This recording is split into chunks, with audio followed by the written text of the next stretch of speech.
Let's face it, retirement can be very, very scary.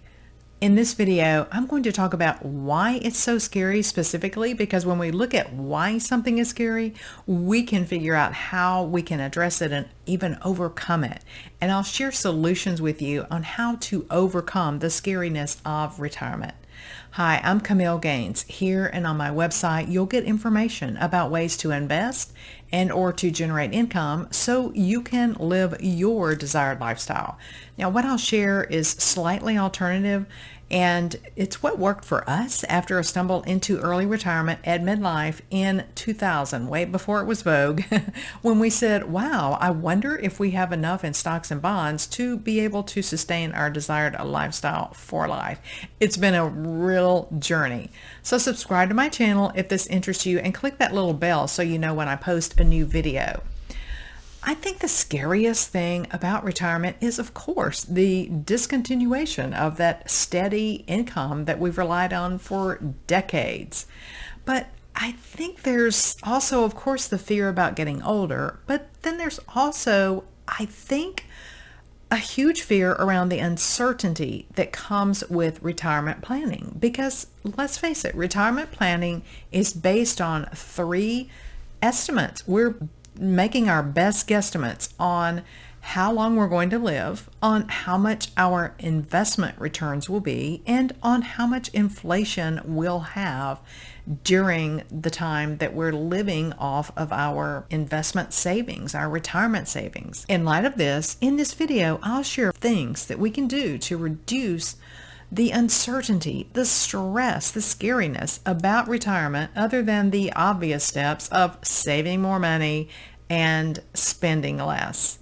Okay, so the very first thing is by improving our investment returns. How can we do this? Well, there's several ways we can do it. So let's address that next. First, it's simply by paying more attention to the returns that we're getting. Most people really don't pay attention to the investment returns that they're getting. They don't look at those numbers. Are you getting a 5% return, a 6% return, a negative return, or are you getting a 10% return? What kind of return are you getting, and what kind of return are you getting after you factor in inflation? That's your real return. Okay, the next thing you can do is by lowering your investment fees, you can automatically increase your investment returns by 1%, 2%, depending on how much you're paying. So lowering investment fees allows for an instant investment return increase. The next way you can improve your investment returns is by setting investment return goals and making a conscious effort to achieve them. Very few people actually set goals, set an acceptable minimum that they're willing to get from their investments. Remember, we make investments because we have a desired and expected outcome from using our money for that. I apply the same principle to grocery store shopping or car buying or home buying or anything. We're using our money for an expected return that we want. And with investing, very few people really get really clear about what that is. So define what is the lowest amount you're willing to accept from an investment return and set goals for the amount that you want to achieve. This will often be related back to that planning, that number that you need to get in order to reach your financial goals to support your desired lifestyle. So make sure you figure out what's the minimum that I'm willing to accept from the use of my money toward this investment.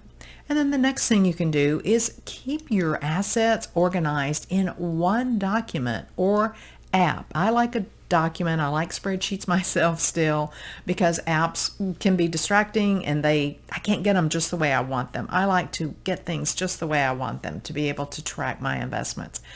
But make sure that you have all of your assets listed in one place in a way that you can easily oversee them and see how much investment return you're getting. Speaking of which, I'm finishing up a course right now where we make a treasure list, because most people think of their assets as their investments as something that's stressful, of something that has to be managed more like a task than the wonderful treasures that they are. Assets can deliver financial independence for you. So they're treasures. Think of them as the treasures that they are. And by the way, let me share with you, if you want to find out about the course that is upcoming, you can find about it here at retiresurgeon.com/LMK for Let Me Know.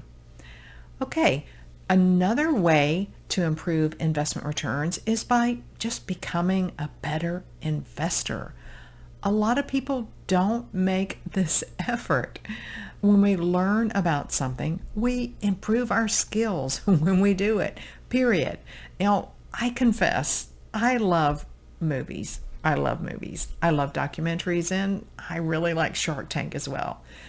I have to share this confession with you before I share this stat. But the average American spends over 85 hours a month watching television, almost 100 times as much as they spend on their household finances. So think about how you're spending your time, and is there some way that you can use your time in a more productive way? And by the way, that stat came from Motley Fool. Now, let me say that I really don't spend that much time investing now, but I did spend decades learning about investing, and I guess that's what drove me to create the program that I've mentioned.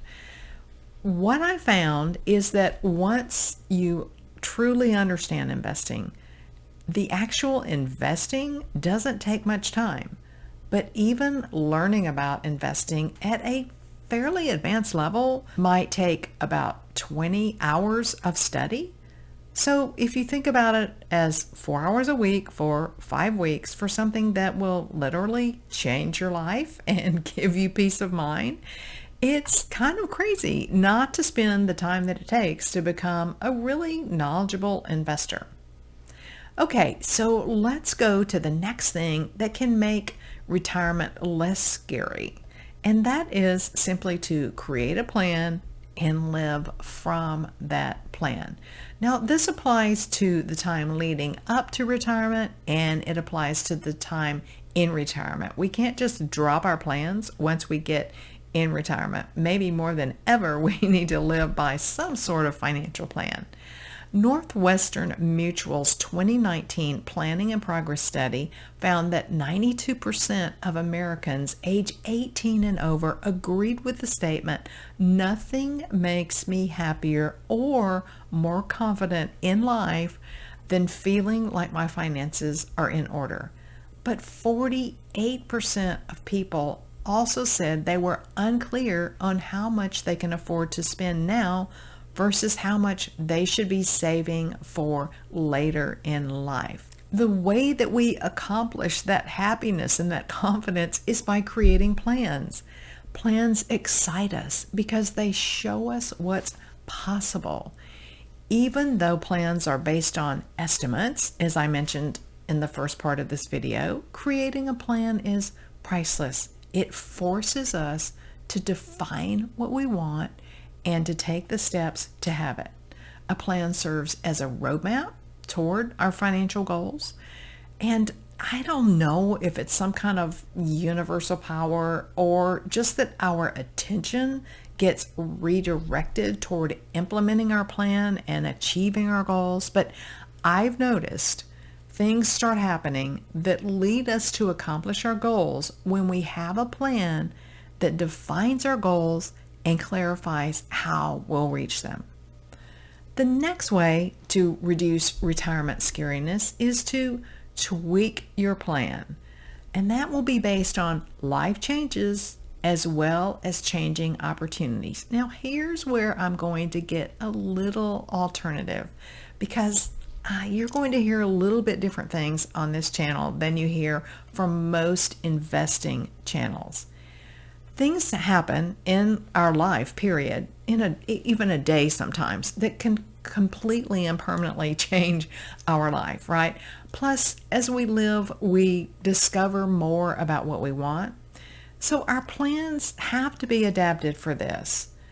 But our plans also, and here's where I'm a little different, must be adapted for what's happening in the financial markets and the economy, because this is what determines our investment returns.